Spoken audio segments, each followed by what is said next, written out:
Ancaman terhadap spesies ketam bakau memberi idea kepada sekumpulan penyelidik dari Universiti Malaysia Sabah UMS memperkenalkan kaedah yang sesuai untuk menghasilkan benih ketam bakau. Dari Kota Kinabalu, Sabah, Maria Isaac ada bingkisannya.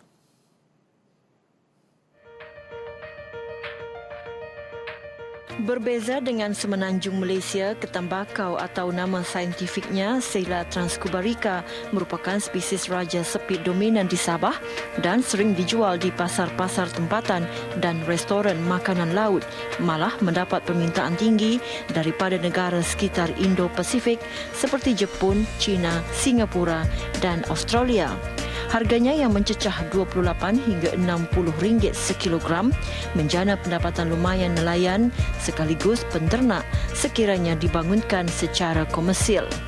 Bagaimanapun, kesukaran mendapatkan benihnya menyebabkan industri ternakan ketam bakau tidak sepopular udang atau ikan, manakala tangkapan berterusan dan penebangan pokok bakau untuk tujuan ternakan akuakultur lain mempengaruhi habitat ketam bakau.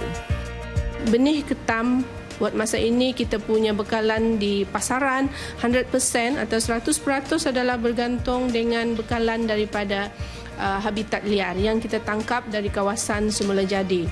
Kita sudah menjalankan beberapa kajian dan yang paling besar impaknya yang kami lihat adalah ada trend dari segi penurunan populasi ketam liar. So sooner or later we cannot rely on the natural resources alone. Di hatchery udang UMS, projek menghasilkan bibit ketam bakau bermula dengan penangkapan beberapa ekor induk ketam bakau jantan dan betina dari kawasan semula jadi dan diternak dalam sangkar ternakan. Projek bermula sejak 2012 dengan kerjasama Kementerian Sains, Teknologi dan Inovasi MOSTI di bawah projek eScience UMS untuk mengkaji biologi habitat ketam bakau. Pada peringkat awal, projek ini berhadapan masalah seperti jangkitan penyakit dan kanibalisme yang menyebabkan sejumlah induk ketam mati. Di peringkat lava pula, kematian sama berlaku dalam tempoh seminggu setelah penetasan. Dengan penyelidikan kumpulan pakar IPMB, patogen yang mengakibatkan jangkitan penyakit dikenal pasti dan langkah pencegahan diwujudkan bagi memperbaiki pengurusan induk dan lava. Hasilnya, mutu kematangan induk berjaya ditingkatkan melalui penambahbaikan nutrisi induk dan pewujudan habitat yang meniru habitat asal di kawasan bakau. Dari segi pemakanan, induk ketam diberi makanan yang diformulasikan dari ramuan semula jadi yang mengandungi carotenoid dan makanan segar seperti sotong dan kepah. Kita kena bagi dia makanan yang sesuai lah untuk memulihkan dia punya warna ketam tersebut lah. Kalau kita masak, dia punya warna orange tu tidak akan menerang, tidak akan terang. Kalau kita masak ketam tu akan jadi orange color kan. Tapi kalau yang warna biru ni, dia akan jadi orange color juga, tapi dia punya warna orange tu akan pudar. Tidak cantik lah. Kalau begitu mungkin harga pasaran akan kurang lah. Daripada segi estetik value dia kan akan kurang lah kalau warna biru begini.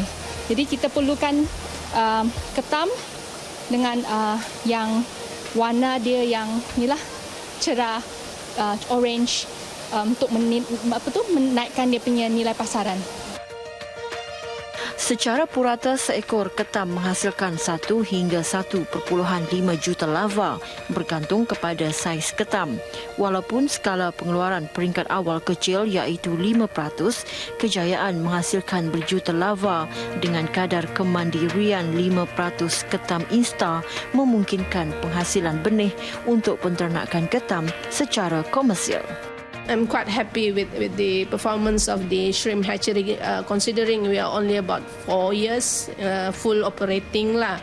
So this is a significant contribution not to the industry, especially aquaculture industry in Sabah, because half of the supply in Malaysia is from Sabah. Hasil kejayaan itu, UMS kini dalam proses mendapatkan geran untuk menghasilkan lebih banyak anak ketam untuk projek seterusnya, iaitu projek penambahbaikan stok ketam bakau di negeri ini. Ibarat serampang dua mata, kejayaan penyelidikan UMS ini bukan sahaja membantu nelayan maupun penternak mendapatkan bibit ketam bakau dan mempelajari teknik pengkulturan, malah menyumbang kepada kelangsungan bekalan kerana anak ketam yang dihasilkan akan dilepaskan semula ke kawasan bakau. Sabah merupakan pengeksport utama bekalan ketam bakau di negara ini, iaitu 77% adalah dari negeri ini. Dengan penemuan benih dan pengurusan induk ketam bakau di hatchery udang UMS ini, bukan sahaja membantu meningkatkan industri akuakultur ketam bakau di Sabah, malah menjadi sumber pendapatan kepada universiti ini. Maria Isek dan juru kamera Awang Damit Masir dari hatchery udang UMS Kota Kinabalu untuk RTM.